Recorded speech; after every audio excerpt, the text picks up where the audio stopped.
Welcome to another episode of the Niner Sickness Podcast. Two OGs talking 49er football. My regular co-host is not available today. He is sick, so please keep Peter Lucas in your prayers. He's fighting an infection. He will be with us next Tuesday, but tonight, in his replacement, we have our boy Brandon from Forever Faithful Podcast. What's up, Brandon? What's going on, Beto? How's it going tonight? It's going good, man. It's going good. We're going to talk 49er football. We're going to break down the matchups between the Niners and the Jaguars right after this. And yes, Christmas already.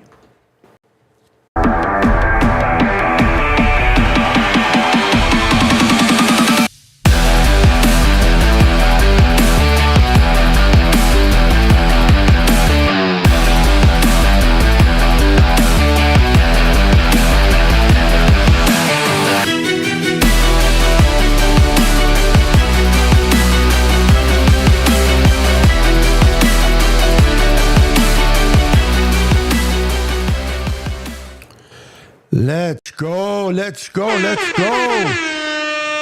Welcome. Oh my goodness. I got to fix that. It always goes to that screen first. Welcome everyone. Welcome.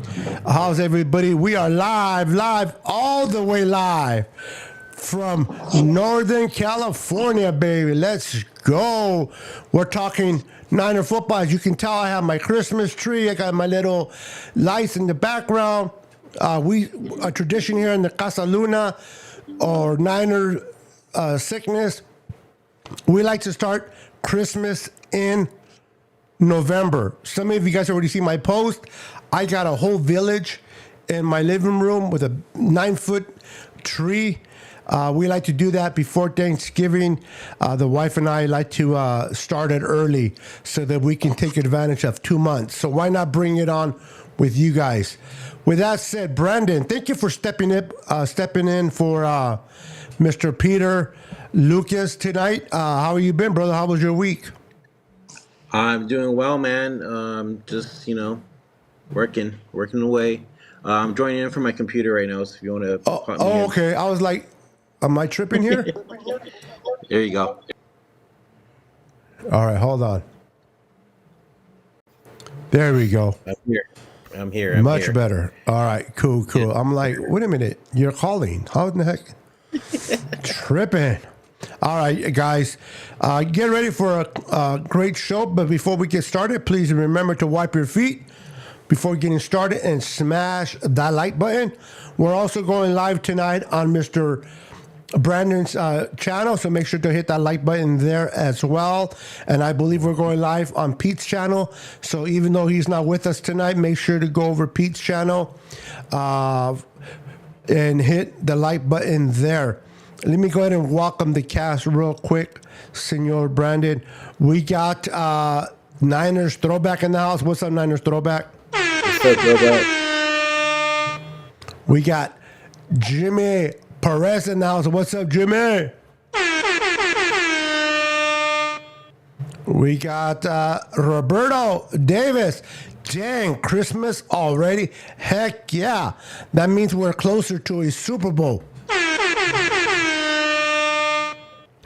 If we don't screw it up, that is. Beto. Huh? Hey, for some reason, it's not showing up on my channel. It should. Is there, if there's a way to? Yeah, check? go on. The only way I can think is go real quick to Restream and see if it's in there. I can't do it from here once I'm in. Yeah, it's in here. It's just for some reason it's not. If it's there, it should be showing. That's weird. That is weird. Hold on, let me see. All right. So Christian McCarver is in the house. What's up, Christian? Good to see you, my friend. Beto, going with the Christmas music already. Hey, we got to start the holidays early and get people excited. The bye week is over with. We're day 2 of the week of preparation for the Jaguars. Chase Young is now a new member of the San Francisco 49ers. Let's see if he will make a difference in our defense.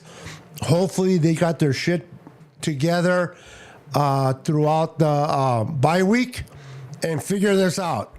Let's see if Kyle and Steve Wilkes figure this out and get it going. We need a victory going into Jacksonville. Now, we match up with Jacksonville very well. I believe Jacksonville has the 13 overall offense with a third defensively. So I think we match pretty good with the Jaguars. How do you think we're going to do against the Jags, Brandon? Do you think the addition of Chase Young is going to change the course of this defense? Do you think it's going to bring some type of light or life, I should say, into this defense, in your opinion? Yeah, I think so. I think the addition of Chase Young is actually gonna boost up the defense for sure. I just saw the depth chart going to this week's game, and Chase Young is officially starting on the opposite side of Nick Bosa. So it's gonna be interesting to see for sure. I think everybody's gonna bounce back this weekend, especially because we got Debo back too, and I believe we got Trent Williams back as well. So I think we'll go back to our regular selves and start winning games again. I'm not saying this Jaguars team's gonna be an easy dub, but just look out for it.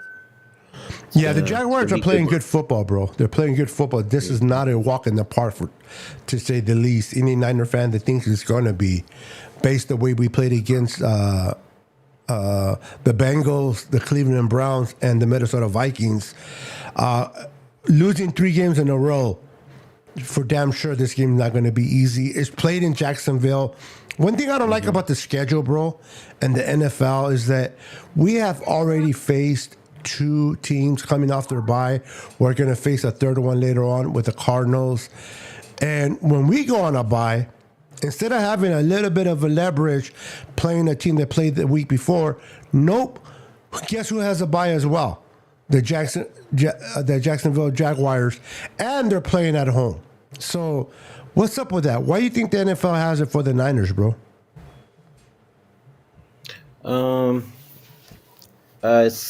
It's I don't know. I don't really have an answer for that, dude.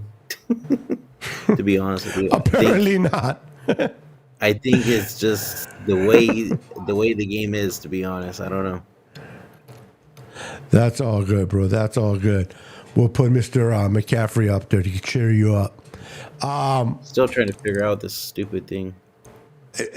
I see it live. So I don't know what you're tripping on. From mine? Yeah. Well, at least your Facebook is live. I don't know if your YouTube is. Facebook is, but not. It's weird. You have to let's see here. What's up? Daniel Cantu's in the house. What's up, brother? Good to see you, my friend. We got Valve in the house. What's up? What's up? Welcome to the show. So we're facing the Jacksonville Jaguars. Trevor Lawrence hasn't been playing great, but he's decent. He's an upcoming quarterback. If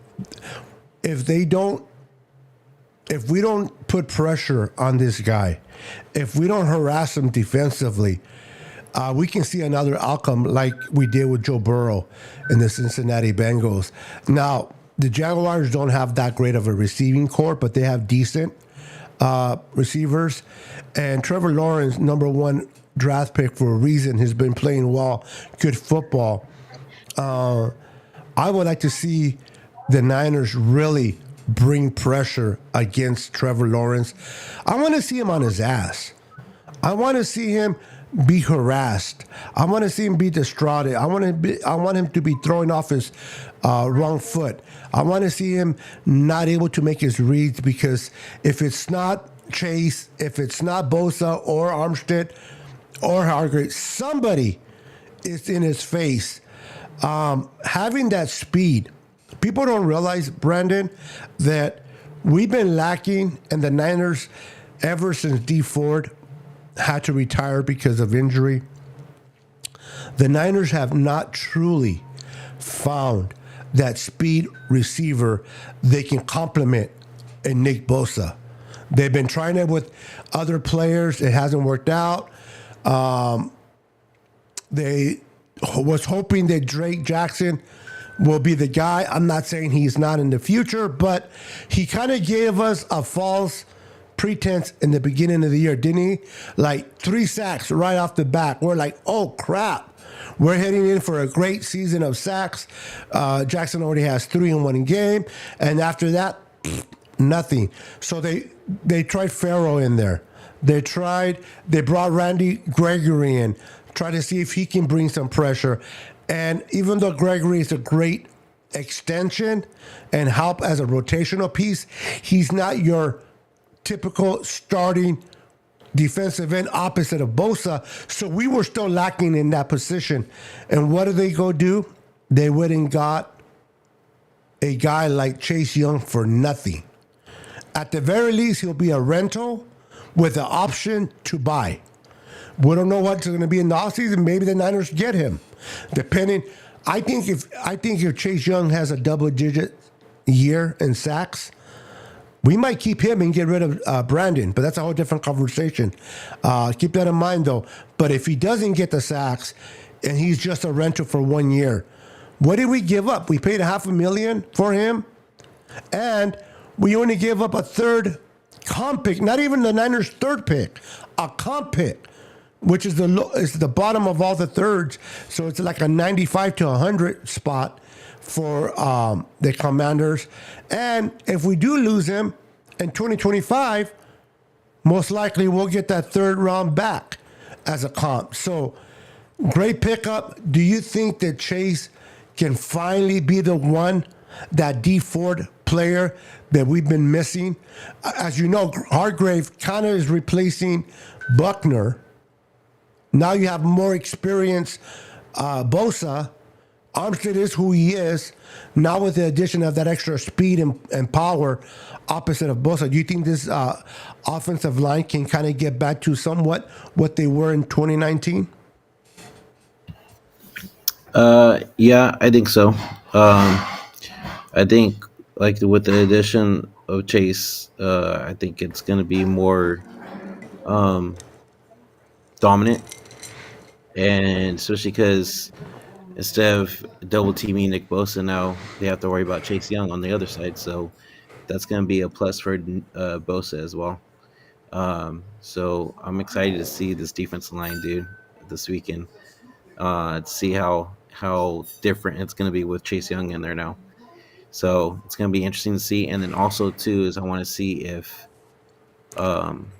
it's true that Kyle wants Steve on the field.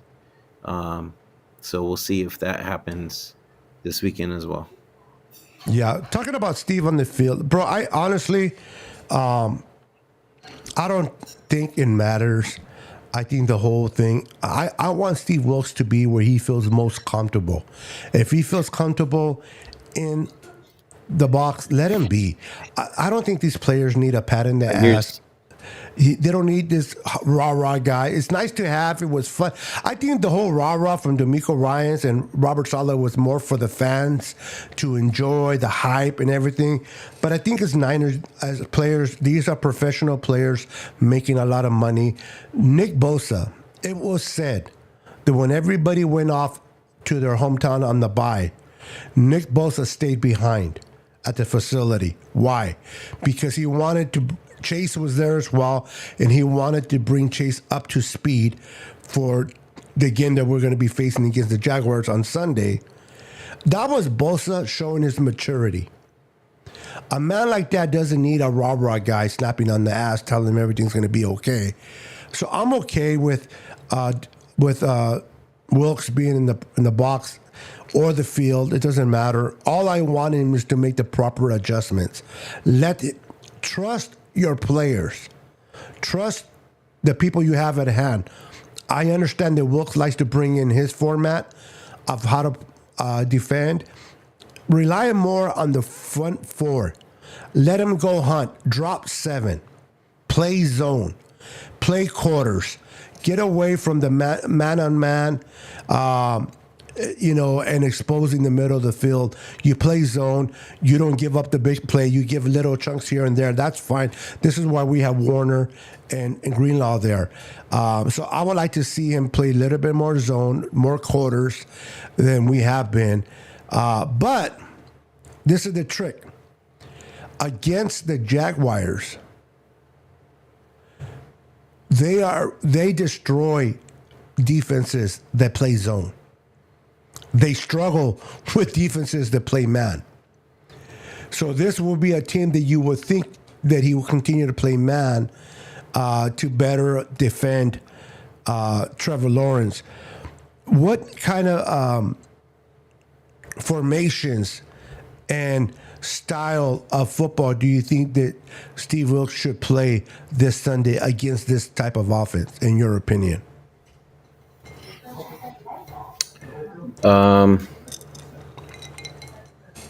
I'd say man sometimes, and I think you said zone as well, right? So I was thinking the same thing. Zone. I think as long as we get pressure from the front 7 on Trevor Lawrence, our back end shouldn't be as what do you call it? Worried Vulnerable? with the receivers. Yeah, we've seen the past 3 weeks. So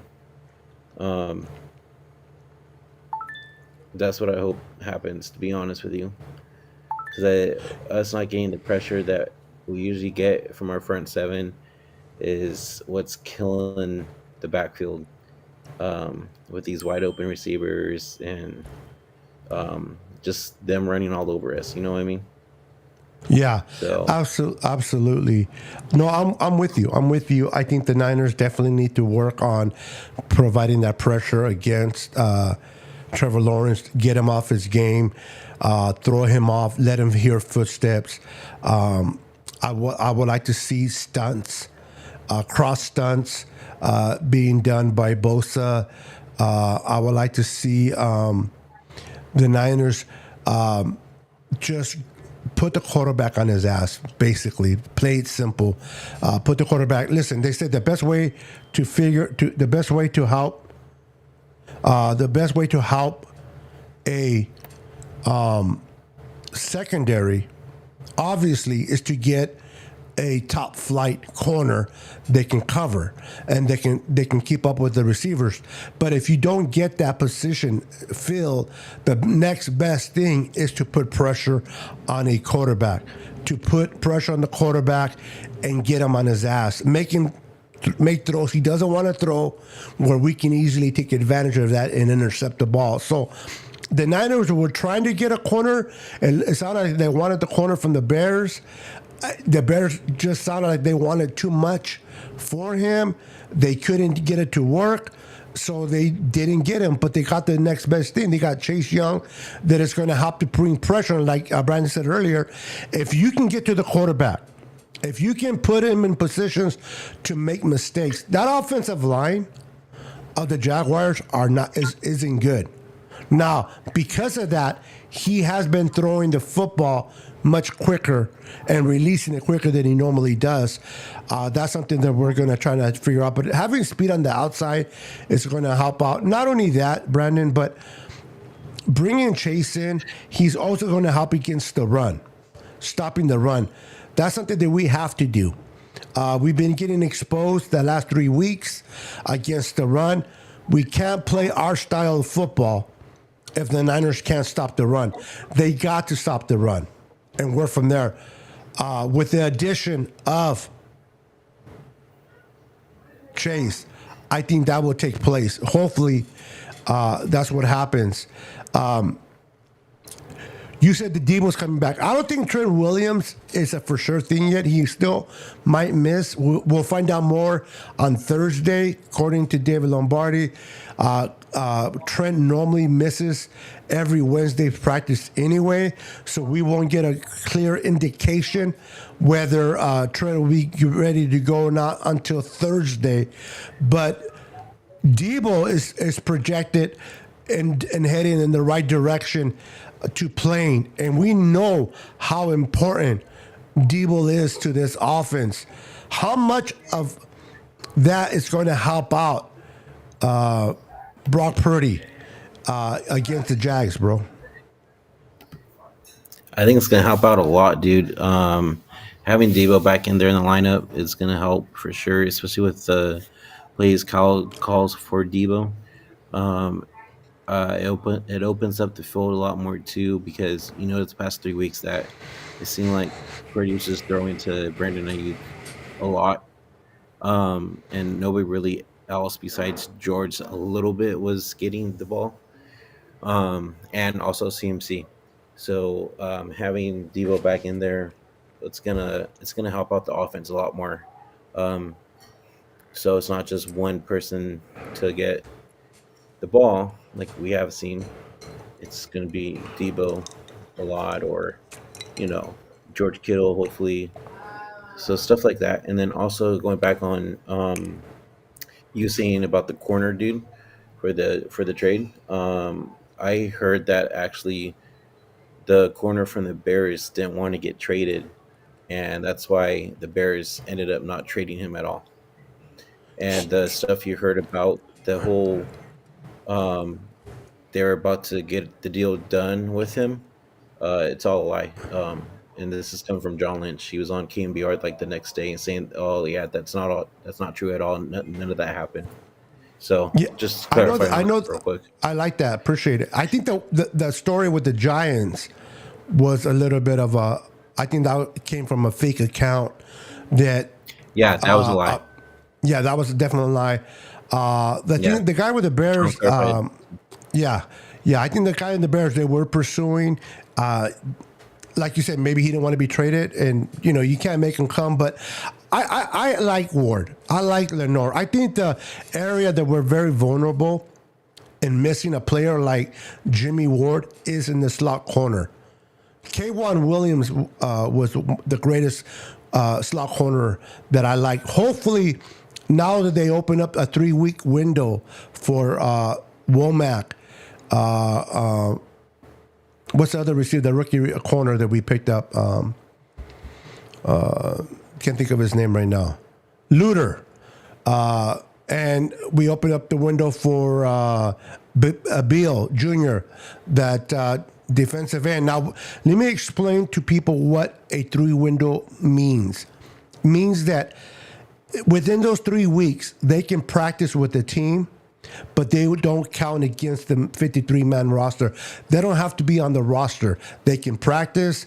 They can showcase how they're doing from injury, and basically what's going to happen with these three guys, Samuel Womack, Beal, whatever his name is, Junior, and Luter, is if they can showcase that they can make a difference in this defense, the Niners will sign them active to the roster and then move someone else out.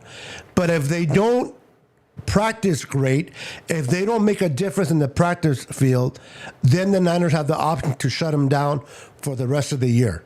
So once the window is open, you only got two options: sign them to the active roster or shut them down for the rest of the year. So these three players are going to have to showcase that they are worthy of being signed to the active roster, and they'll be able to help out once they're on the roster. Otherwise, they will be shut down until next year. Out of the three, I don't think all three are going to make the active roster. Out of the three, who do you think has the best chance of making it? Um, it's a good question, Beto. I'll let you answer yours first, and then I'll get mine. I want to hear your take, bro. That's not the way it works, but we'll make it work, bro. We'll make it work. I'm sorry. I'm just It's, distracted with my damn channel not working.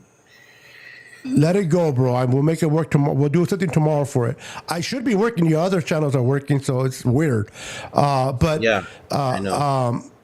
let's just say Womack, because this will be his second year. He has a little bit more experience. He's played well in the slot. I can see him being activated. He has NFL experience. Luter it's a rookie. It's hard to get rookies. We already know Kyle doesn't like to play rookies, for one.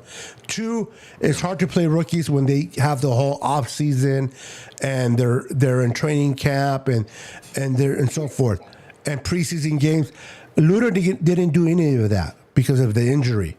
So for him to get signed, I mean, he really has to impress in the practice in order for them to do that. I just don't see that. And Beal, even though he's a defensive end, he has speed on the outside, and we want him.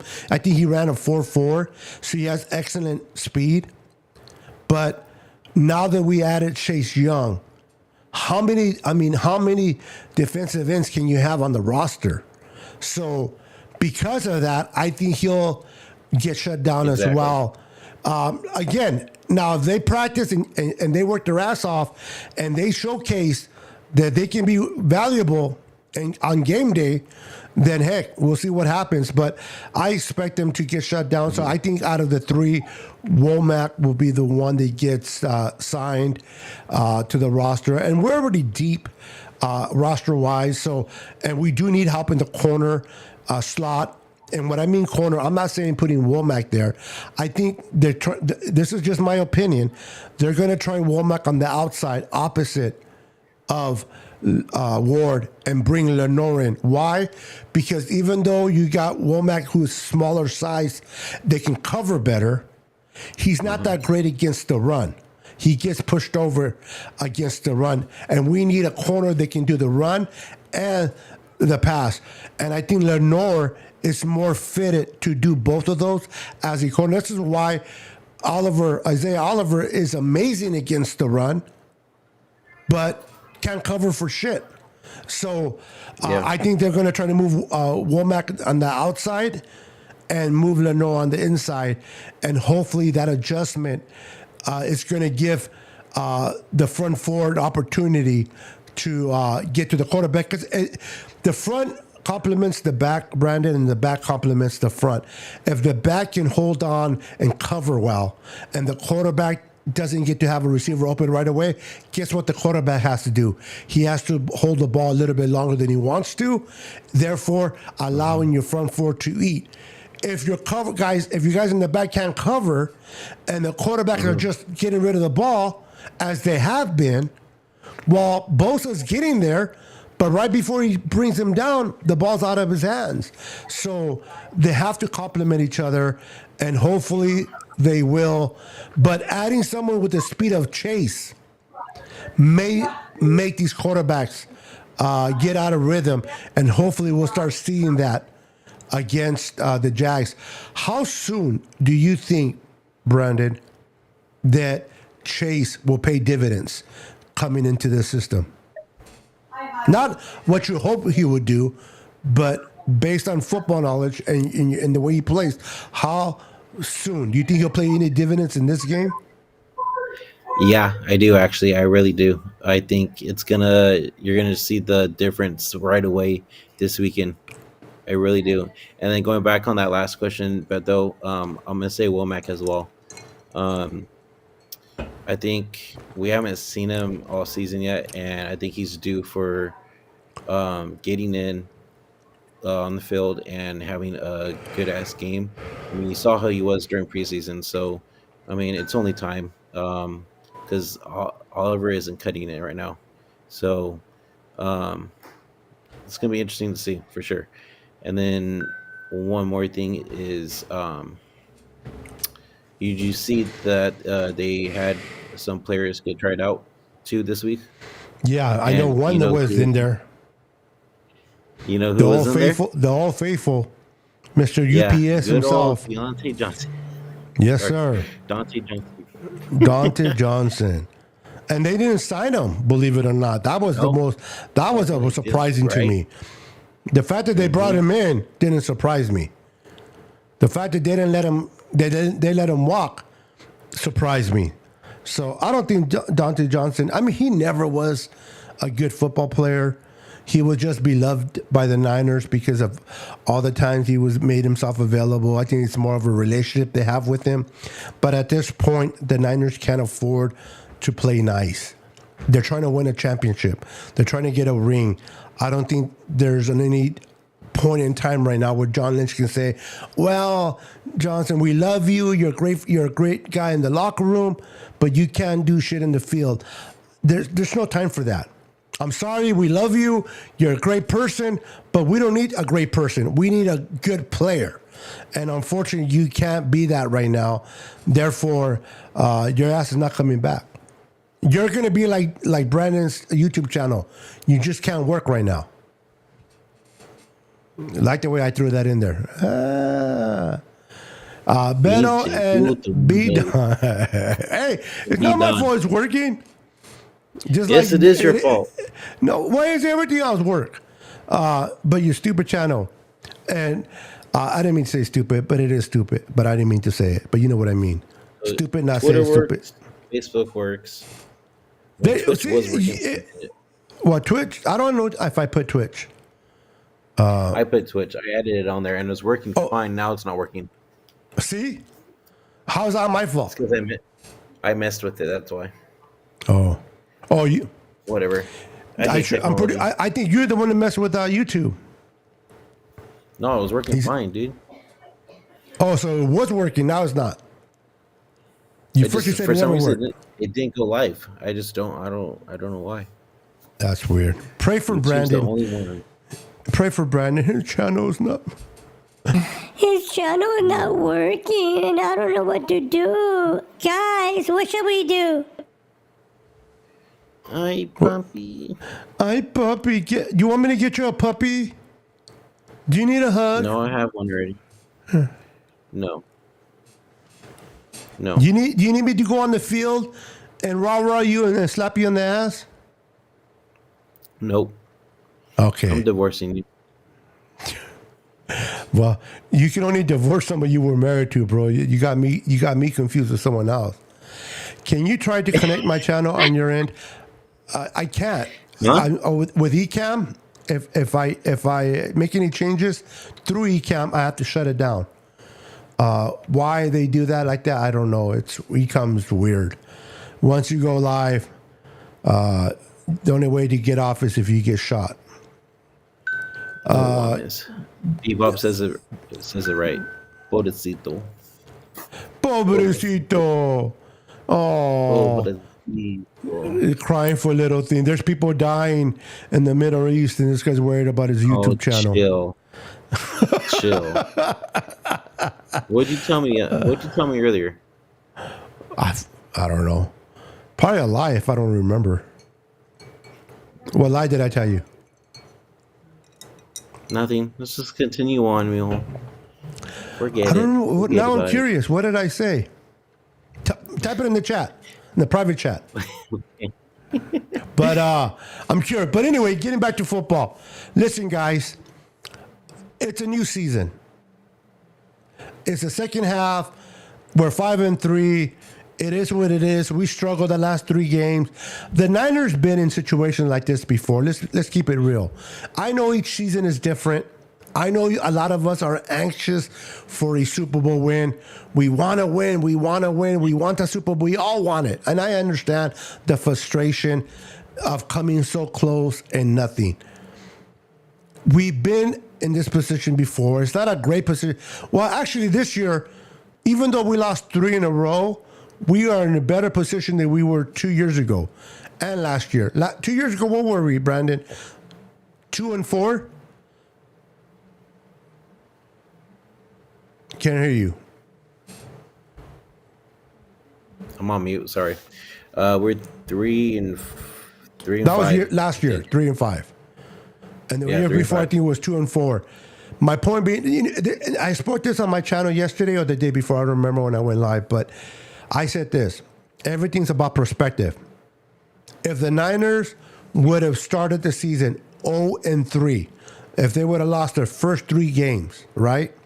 We'll be devastated. Oh my God, what's happening? The world's falling. The world's falling apart. What's going on? And then, let's say we would have won 5 games straight. And at the half, which is the bye, we would have been 5-3. People will be more happy with the 5-3 and fired up, ready to go because we started 0-3, right? But because we started 5-0 and we lost the last 3 games, now everybody's ready to give up on Kyle, John Lynch, their mothers, their dogs. They're ready to give up on everybody. And I'm like, be patient. Be patient. I always screw it up. How does it go? This is a marathon. It's not a marathon, but it's a sprint.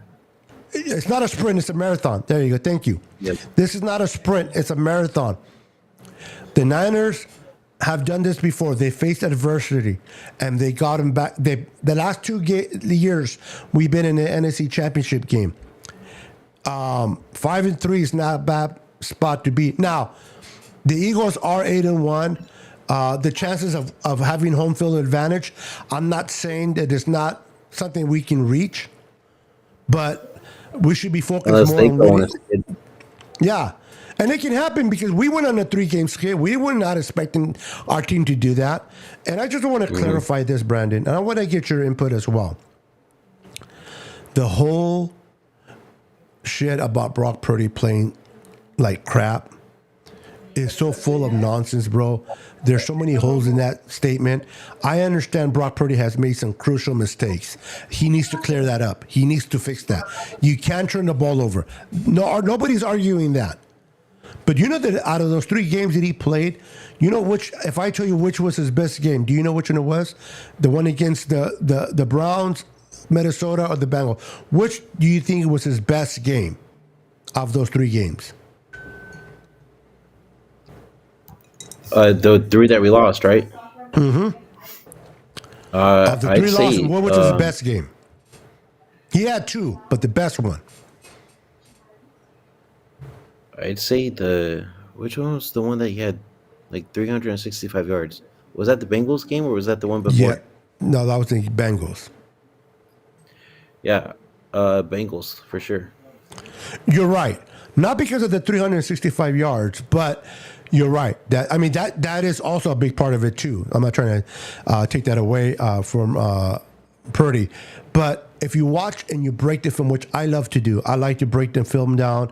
If you look at the film and you break it down, you see a lot of plays made by Brock Purdy that were incredible. Incredible throws. He threaded the needle. He got it to the receiver in between defenders. He made such great throws. But unfortunately, it has been overlooked because of the mistakes he made late in the game. Turnovers will always supersede the good throws he made all game, right? It's like you can do 10 things right, but the one screw up will define you at that moment for what it is. It's unfortunately, but it's the truth. He had a great game against the Vikings and a better game against the Bengals. The one that I can say he had a bad game, really bad, was against the Browns. But yet, Brandon, he was able to maneuver his team, get him down the field to win the game by a field goal, 41 yards. It's not like he was kicking 65, 70 yards, 41. If the rookie would have made it, we would have had that game won. So, and that was his worst game. Now, the whole Minnesota, we could talk about the dumb call from Steve Wilkes right before the half, calling an all blitz. But I'm going to defend Wilkes a little bit. Even though he made a bad call, 10 times out of 10, that call should have never been made on 10 when you have 13 seconds to go right into the half. You don't call an all blitz. You play cover zone.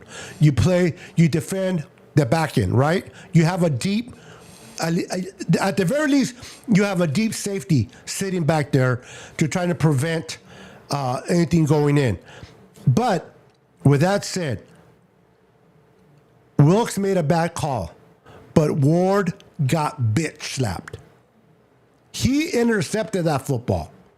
He made a huge play, intercepted that football, and Addison said, nuh-uh, my friend. You're not going to do that shit twice on me. One was on you. Now I'm going to return the favor, and went and took the damn ball from him. But because we didn't have a deep safety and coverage, he was able to go 60 yards for a touchdown, and that was still the mistake of Wilkes making that call right there and then. But it was Ward being, bitch slapped. I'm sorry, I can't. There's no other way I can put it. So I put the blame on both of them, because if that play would have been made by Ward, none of us would have been talking about about that call. None of us. Still a shitty call. Still a call that shouldn't be called, but we would have been talking about it. It would have been emphasized. Why? Because that 60-yarder wouldn't have happened. But I want to, with all that conversation that I just said, bro, I want to give you the mic and ask you, what have your thoughts been of Brock Purdy since week 1 to the bye overall? I think he's looked good. We knew that he was going to have some struggles through the season, but honestly, he's been looking good through 6 games, 7 games. So yeah, he's made some stupid mistakes, but those are bound to happen. So I still haven't lost faith in him. I think we'll be all right the rest of the season. You're on mute, bro. Yeah, I just saw that. I just wanted to add. I wanted to balance it out with you. I don't want you to be the only guy that gets muted. So there we go. We're both. See, that's backing each other up, right? Yep. Shut up. Don't make fun of me. I'm very sensitive. But no, mommy's way. I know, mamis. I got my feelings on my wrist. Hey, don't be talking about my son like that. Anyway, the whole thing with Brock Purdy, and Randy made a great point here. Thank you, Randy Daytona. 350 yards, 57 rush, and I want to focus on the rushing yards. All I heard that Brock Purdy is not mobile. All I heard he's not athletic. None of these haters that were sucking somebody, a quarterback that is not with the Cowboys, too much. That they just hit. Now, I love Trey Lance. I really did. I wanted Trey Lance to be successful. I still do. Not with the Cowboys, though. Not with the Cowboys. Let me keep that clear. But I would like him to be successful somewhere else. But he's gone. He's not the problem no more. But I wanted him to be drafted here. He was. He didn't work out. Regardless of Brock Purdy falling in their laps or not and saving their careers or their coaching job, I don't care about that. He fell in the lap. How he got that far, I got no clue. But he got there. Right now, imagine no Brock Purdy. And we went through the shit we went through with Trey Lance. We're not worried about a 5-3 record today. That would be the least of our problems, right? But yet people want to complain about we're 5-3, we lost 3 in a row. And I'm not saying that losing 3 in a row is great. It isn't. But this team has a good quarterback. Does he have I keep hearing elite, MVP. Who cares about elite? Who cares about MVP? What is he doing today? Is he winning games? In the beginning of the season and last year, since Brock Purdy came on, he's never lost a game. Besides the Philadelphia Eagles, but he didn't finish that game. That's what we were always saying. People were telling me, I want him to face adversity. I want him to lose some games so that he can get that out of his system, learn from it. Exactly. So when we go into the playoffs or the Super Bowl, it doesn't happen there. This is a Niner fan saying this, right? He lost 3 games in a row. Now the same people are saying he's no good. He's trash. It's like, what do you guys want? You want him to lose games so he can kind of get that out of the way, and then you're pissed off when he loses the games. It's like you're bipolar. Stop it. That's our fan base, bro. They're never happy. No, they're never happy. Brock Purdy is leading a lot of categories. with the Mahomes and, Yeah. and the Josh He is. Allens. He is, yeah, exactly. Now, I'm not going to compare them to Josh Allen and Mahomes, but he doesn't need to be compared. The only people that compare him to those guys are the fan base. Is he good or not good for this team under this system? That's all that should matter. It doesn't matter if he can play with the Cowboys, he'd be better. It doesn't matter if he's not with, if you take him out of Kyle's system, who gives a rat's ass whether he can perform or not perform in another system? He's not over there. He's here. He's producing. He's playing good football with this team. He lost Debo. We're getting Debo back. Hopefully we can get back on our winning trajectory and get back and scoring more than 17 points. The minute that we hit past 17 points against the Jags, I'm going to be fired up because that 17 number, I'm pissed off about it. I can't stand 17. Yeah, same. And also, we're all too, 30s. Another thing too is they're also saying, he doesn't know how to come from behind. And then people are saying he's a system quarterback. All this stuff, and I'm just like, dude, he's been playing good football. So let me ask you a question, Brandon. Every coach from every NFL team, do they have a system that they go by with their team? Yeah. So define to me what a system quarterback is. Isn't all the quarterbacks, including Mahomes, including Joe Burrow, aren't they system quarterbacks too? They're playing within the system, right? I would say so. So, Because who knows how they would be on a different team. Yeah, but my point is, they're playing a system that was designed for them. Now, some of them can do a little bit more. They can improvise. And people don't realize 57 yards rushing by a quarterback like Brock, what do you call that? Improvising. Making plays with his legs when they break down. Keeping lives. He gets out of those collapsed pockets. Yeah, when he should be sacked and he runs for a first down. He is doing what it takes to move the ball, move the chains. Now, has he made some crucial mistakes? Yes. Has he thrown some? But Patrick Mahomes has more interceptions than Brock. Josh Allen has more. Mahomes lost against Denver, bro.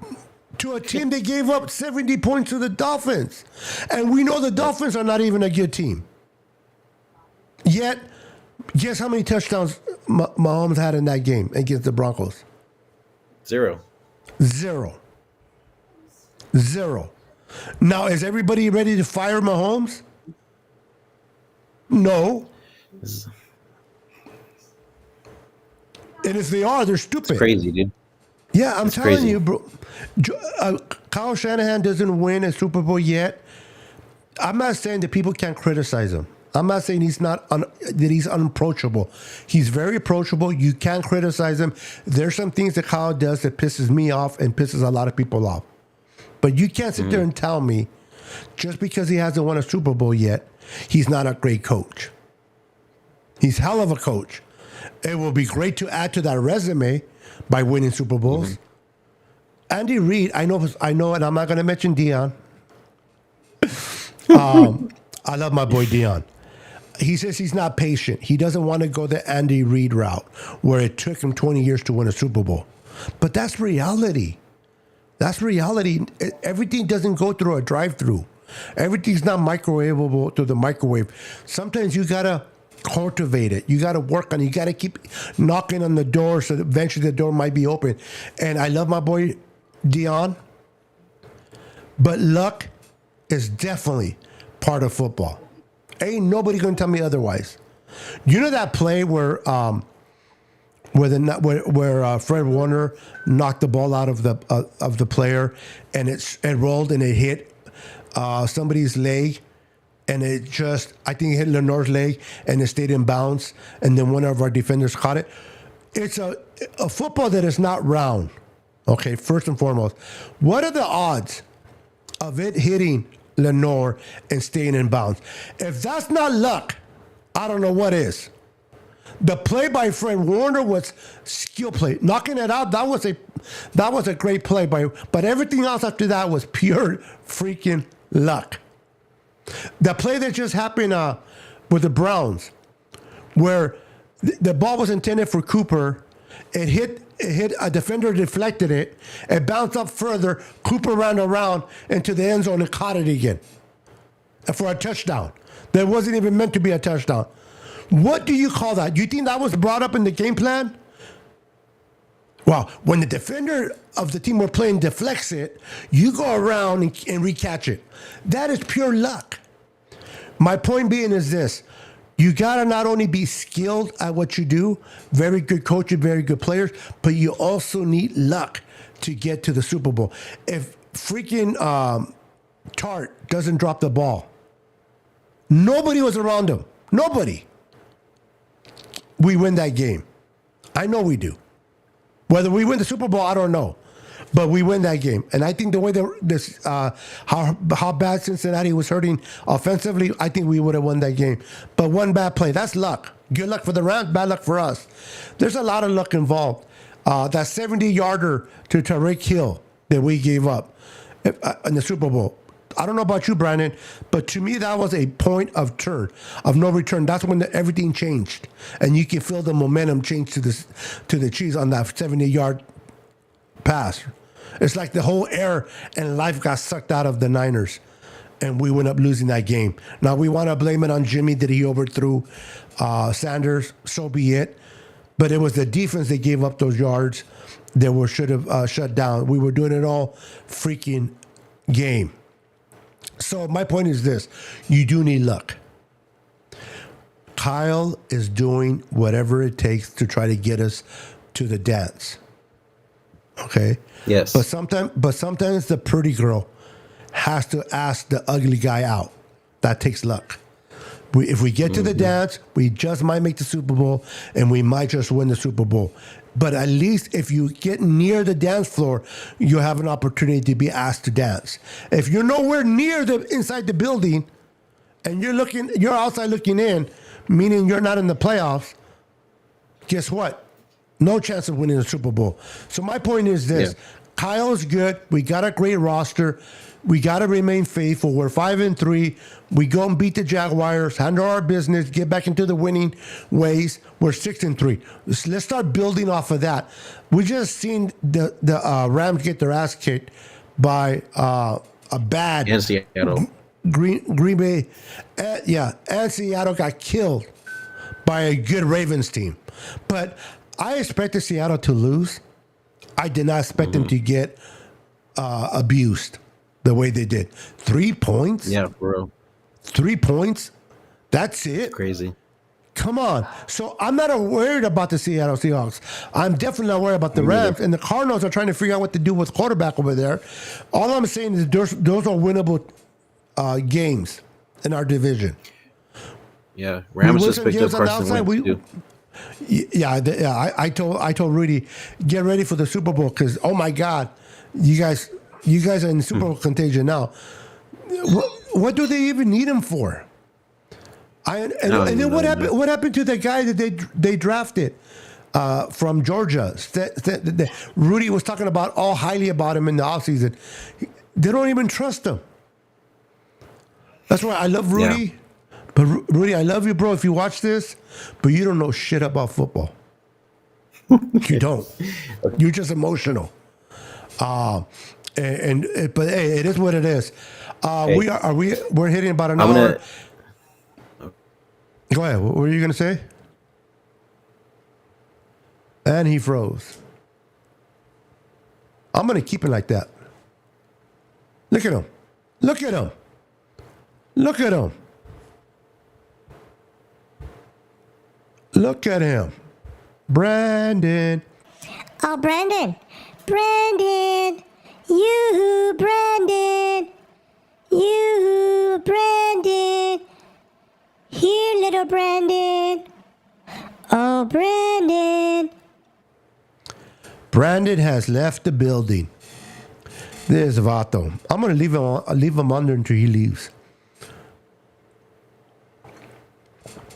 Oh my goodness. There he's gone. He gone. And he's back. Should I let him back in?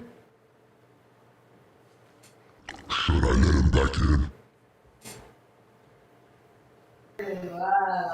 What happened? I froze, but I know. it was funny. I could hear you, and I was trying to talk to you, but my camera was still frozen. Did you hear me making fun of you? Yes. You can't do that to me and me not make fun of it. Sorry, bro. Hey, so I wanted to play what Debo said today on Up and Adams. Oh, okay. About how the Niners feel and everything. If they lost any confidence. Okay, Go for it. here we go. A little adversity, but it sounds like the confidence has not gone down on this team. That's what I'm. Not at all. I don't think it went down because, at the end of the day, like, we know what we're capable of. Like, we started off hot, and then, we hit a little bumps in the road. I mean, it's going to happen. So you're not going to win them all. So, I mean, you just got to take it step by step and just prepare the way that we've been preparing, and, like, a big emphasis on takeaways and staying on the field and sustaining drives and just getting back to what we were doing. There's a lot. If you Twitter search Debo, it's all like gifs and memes of like, oh man, he's back, he's healthy. Like, it's about to go. It's over. It's about to go down. That must be nice to see, and we hope it happens. And it will happen, of course, up against those Jags this week. And Debo, good luck. And thanks for answering our questions. Thank you. All right, we'll talk to Debo next. All right, there we go. I'm sorry. Whenever I hear her voice, I just get captivated, and I don't listen to nothing else.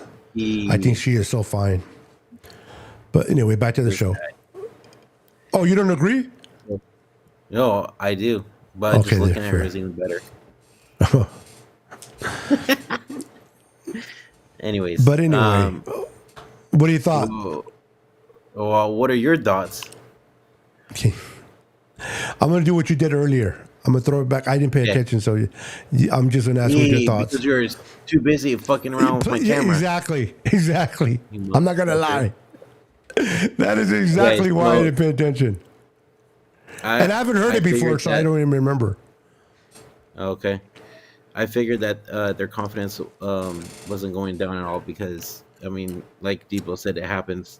We're in the same situation last year, but it was the opposite. It was 3-5, and look at we went on a what? 3-5, yeah. 17 win streak, right? 17 game win streak, something like that.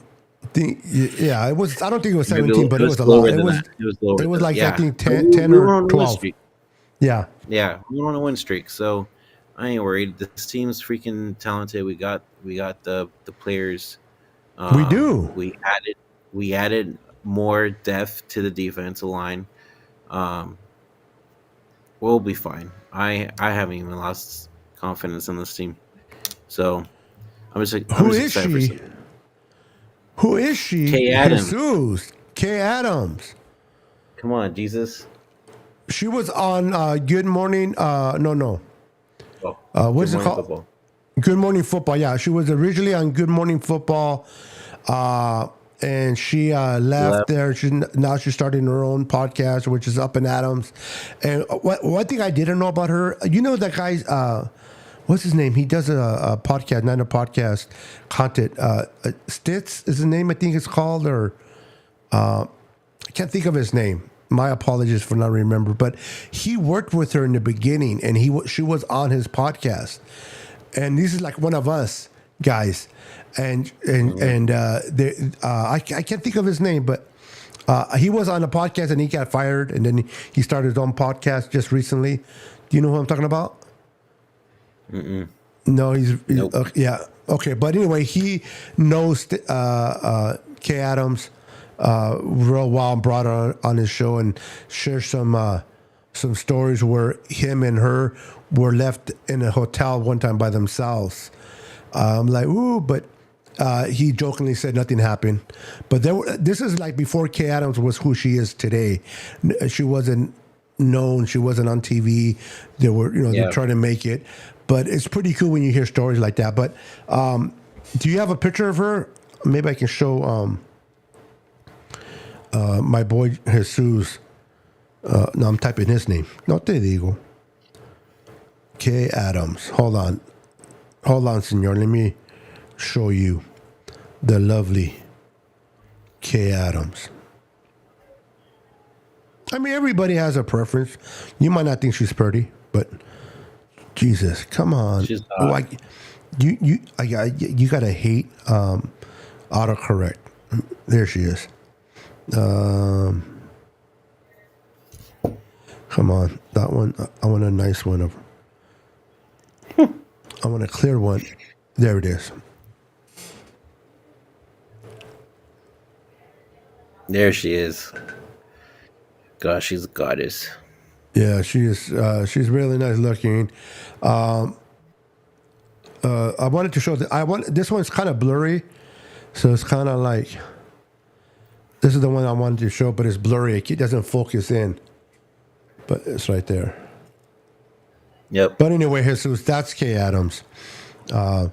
She's not only pretty on the outside, but she's very smart. Knows her stuff, and to me, that is what makes a woman complete. It's not just the outer beauty; it's the inner beauty as well, and the smart. You got to be beautiful between the ears. If you're not beautiful between the ears, I don't care how beautiful you look on the outside. It's just like me and my wife. We have great conversations. We have stimulating conversations. We talk about politics. We talk about things that mentally stimulates us. If we couldn't do that to one another, I would have been married for 30 years. I need someone that challenges me and keeps me on my toes. I know Brandon can't do it on here, so I need someone that that graduated past the third grade. Okay. Just kidding. I'm kidding. All right, motherfucker.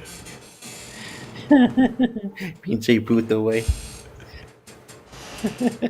You're dying over there, motherfucker. I love Brandon. You notice with Brandon, even though he doesn't show it, the more he cusses, the more he pissed off he is. He doesn't try to show you he's pissed off. See, look at him. The more he's pissed, because he doesn't want to show that he's mad, but the more he cusses, even though he does it friendly, he's pissed. But that's my boy Brandon. Is she from California? That's a good question. She's in New York now. I don't know if she's originally from California. I think she's pretty. I'm not like one of those guys that like know everything about her, like where she went to school and what's her favorite color. That's You're lying. Yeah, you are. No, I'm not. Seriously. The only one I have eyes for is my wife. I know everything. My wife is the only beauty. Hey, I do kiss her ass. It's a nice ass to kiss. But that's besides the point. All right, going back to the game. What's up, JR Meadows? He says Chase Young will have 2 sacks and a pick six. Whoa, bro! Pick six or strip sack. To me, a strip sack sounds a little bit more doable. Listen, I love Chase Young, and I respect JR. I know you're saying this because you're feeling confident.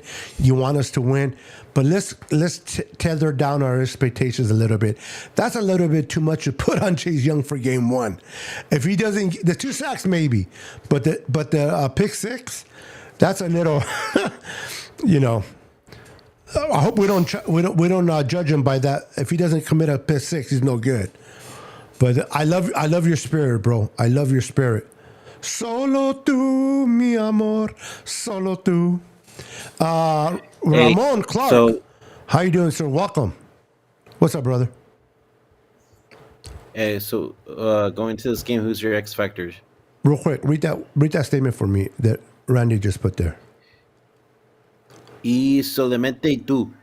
Mira, no es pendejo, si sabe. Sí, tiene brains. Habla español, mijo. He's not stupid. He just looks like one, but he's pretty smart. I'm friends with the stupid over there next to me. Hey, don't be talking about your family like that, bro. That's not right. I'm talking to you. You're talking about me. Stupid. Just call me Senor Niner Sickness Stupid. All right, guys. You guys are not watching. Anyway, we're about an hour. We're as you can tell, we're above an hour because we're already acting stupid on the show. So we're not gonna put you guys through that. So normally every Tuesday at 6:30, it's myself and Peter Lucas. We come on here. We bring guests. Today, our boy Brandon was going to be our guest, but unfortunately, Peter's not feeling well. He thought he was going to be better by today. He's still recovering from his illness. Keep him in your prayers. Send good vibes towards him. And I'm glad and honored that my boy Brandon was able to step in his place, help me with the show. But I say this, and I'll keep saying it. It's all of you in the chat that makes this show what it is.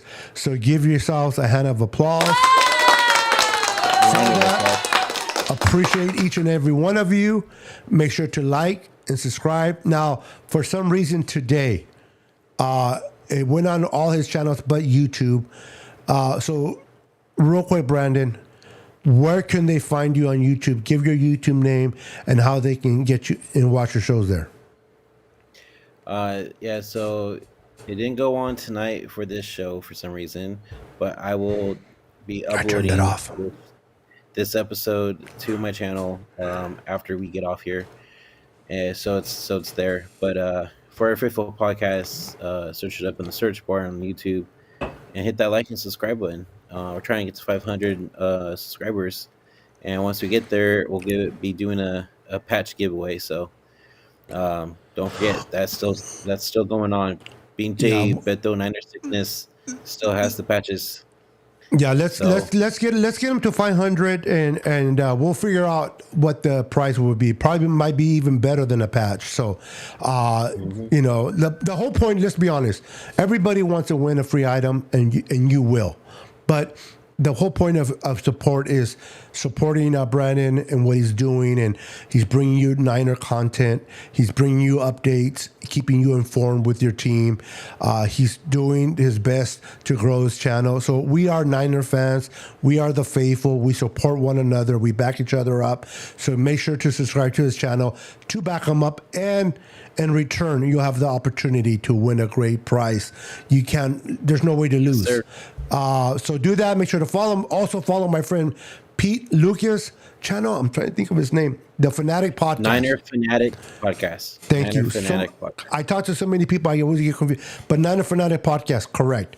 Make sure to follow him as well. Like and subscribe to his channel. And make sure you're also hit the notification bell on my channel, on Brandon's channel, and on Peter's, because me and Brandon, we go live on his channel with Dion and with a gentleman by the name of Christian and Ancho. We come together, we talk 49ers. So in order for you to be able to watch that, is either being subscribed and have the notification bell for my channel and now Brandon's channel, so you don't miss out any of those shows. Until then, thank you for joining with us. Let's go Niners. Let's get back on the winning track. Let's kick the shit out of Trevor Lawrence and the Jacksonville Jaguars. Let's get that 6th win and go forward. Until then, we are out of here. Go Niners. Peace. And happy holidays. 10, 9, 8, 7, 6, 5, 4, 3, 2, 1, 0.